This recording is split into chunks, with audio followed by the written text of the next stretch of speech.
اللہ الرحمن الرحیم۔ نبی علیہ الصلوۃ والسلام کی وفات کا وقت جب آیا تو اس وقت آپ کے آخری کلمات آپ حضرت ام المؤمنین سیدہ عائشہ صدیقہ رضی اللہ تعالیٰ عنہ کی گود میں آپ کا سر مبارک تھا، اور اس وقت آپ کے آخری الفاظ تھے اللہم الرفیق الاعلی۔ آپ نے دعا کی اللہ تعالیٰ سے، آخری الفاظ میں آپ نے دعا فرمائی کہ اے اللہ رفیق اعلیٰ میں مجھے رکھ دے، یعنی وہاں پہنچا دے۔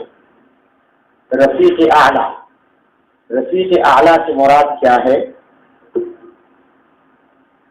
رفیق اللہ تعالیٰ کے اسماء میں سے ایک اسم مبارک ہے، اور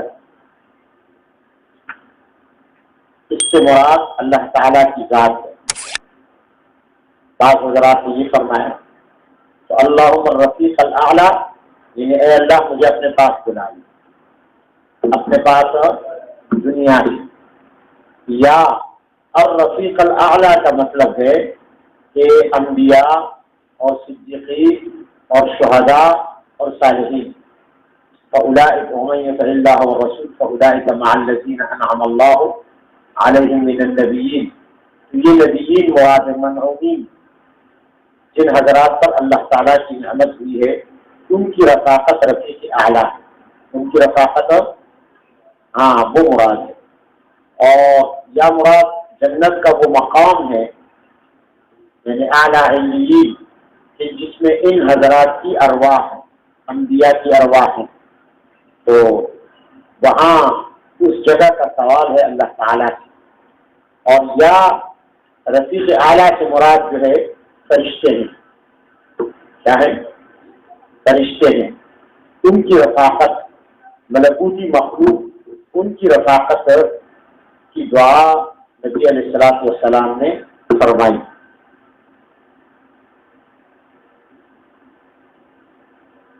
تو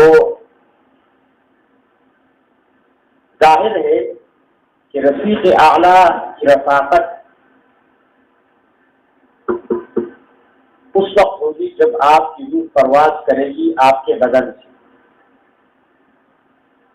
اس سے پہلے تو آپ دنیا میں ہیں، صحابہ کرام کے بیچ میں ہیں، اپنے گھر والوں کے بیچ میں ہیں، زمین پر ہیں، تو اس وقت آپ سے یہ دعا کی ہے، یہ موت کے بعد نئی زندگی، نئے مکان کے لیے، نئے رفقا کے لیے، کیونکہ حضرت عائشہ فرماتی ہیں دوسری روایت میں کہ جب نبی علیہ السلام نے یہ دعا کی اللہم الرفیق الاعلیٰ، تو فرماتی ہیں کہ میں سمجھ گئی کہ اذن لا یختارنا، اب نبی علیہ السلام ہمیں پسند نہیں کریں گے، اب ہمیں پسند نہیں کریں گے۔ احمد رضا خان بریلوی نے، جیسا کہ میں نے کل بھی کہا کہ ملفوظات میں اس نے یہ لکھا کہ نبی علیہ السلام اپنی قبر میں اس طرح زندہ ہیں حیات جسدی عنصری دنیاوی کے ساتھ کہ آپ پر ازواج مطہرات کو رات گزارنے کے لیے شباشی کے لیے پیش کیا جاتا ہے۔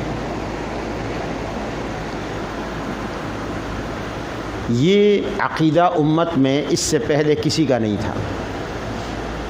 جن احادیث میں حیات کا ذکر آیا ہے وہ حیات برزخی مراد ہے، جسدی عنصری بدنی دنیاوی حیات یہ دنیا کی 63 سالہ زندگی کے ساتھ ختم ہو گئی۔ اس کے بعد جو حیات ہے، اگر چاہے وہ شہداء کی ہو چاہے وہ انبیاء کی ہو، وہ جسدی عنصری اور بدنی دنیاوی اس لیے نہیں ہو سکتی کہ قرآن عظیم میں حیات شہداء کے لیے فرمایا کہ بل احیاء ولکن لا تشعرون، تم ان کا شعور نہیں رکھتے، یعنی وہ تمہاری شعور سے بلند ترین حیات ہے، اور بدنی حیات دنیاوی حیات سے ہم گزر رہے ہیں۔ اس وقت ہمیں شعور ہے دنیاوی حیات کا کہ دنیاوی حیات کیسے ہوتی ہے، بدنی حیات کیسے ہوتی ہے، اس کا شعور ہمیں حاصل ہے، لیکن لا تشعرون سے یہ بات سامنے آ گئی کہ جو اخروی حیات ہے یعنی آخرت سے پہلے اور دنیا کے بعد جو برزخ عالم برزخ ہے اس کی حیات کا شعور ہمیں حاصل نہیں ہے. نص قرآنی قطعی ہے. تو لہٰذا اب جب ہم اس کو سمجھ ہی نہیں سکتے تو یہ حیات ہو گئی متشابہات میں سے.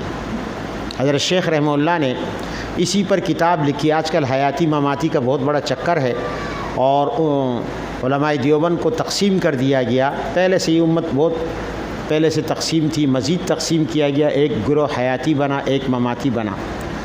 حالانکہ یہ ایک ایسی چیز کے بارے میں جھگڑا ہے جس کی حقیقت کو نہ حیاتی سمجھتے نہ مماتی سمجھتے. وجہ یہ کہ یہ متشابہات میں سے ہے. اللہ تعالیٰ نے لیکن لا تشعرون کہہ کر مناظروں کا میدان بند کر دیا، بحث کا دروازہ بند کر دیا. اس میں بحث نہیں ہو سکتی. یہ متشابہات کے قبیلے سے ہے. دافع التوہمات عن الحیات بعد الممات میں حضرت شیخ رحمہ اللہ نے اسی پر زور دیا کہ اس میں بحث کرنا یہ زیغ ہے.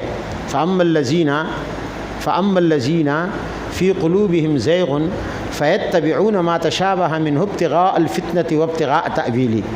قرآن عظیم میں اللہ تعالیٰ نے ان لوگوں کو جو شعور سے بالاتر چیزوں میں، شعور میں نہ آنے والی چیزوں کو جن کو متشابہات کہا، ان میں جو لوگ بحث کرتے ہیں چونکہ وہ اپنے شعور سے بلند تر چیز میں بحث کرتے ہیں، اس وجہ سے قرآن عظیم نے ان کو اصحاب زیغ قرار دیا. کیا قرار دیا؟ زیغ. فرمایا کہ ان کے دلوں میں زیغ ہے، ٹیڑھا پن ہے. لہذا جو لوگ اس پر بحث کرتے ہیں، مناظرے کرتے ہیں، ان کے دلوں میں عذر قرآن زیغ ہے. وہ اہل ہدایت نہیں ہے، گمراہی پر قائم ہے. اس لیے کہ وَلَٰكِن لَا تَشْعُرُونَ بات ختم ہو گئی. اب ہم اس کی حقیقت ذکر کریں کہ جی وہ جسدی ہے، وہ عنصری ہے، وہ بدنی ہے، وہ دنیاوی ہے. تو یہ تو پھر لا تشعرون نہ ہوا، ولیکن تشعرون ہونا چاہیے. تو حیات ہے، حیات کا انکار نہیں کیا جا سکتا. لیکن حیات کی نوعیت کیا ہے، اس کی تفصیلات کیا ہیں، اس کی جزئیات کیا ہیں، یہ ہمارے شعور سے بالاتر ہے. یہ بات سمجھ میں آ گئی؟ اچھا، دوسری بات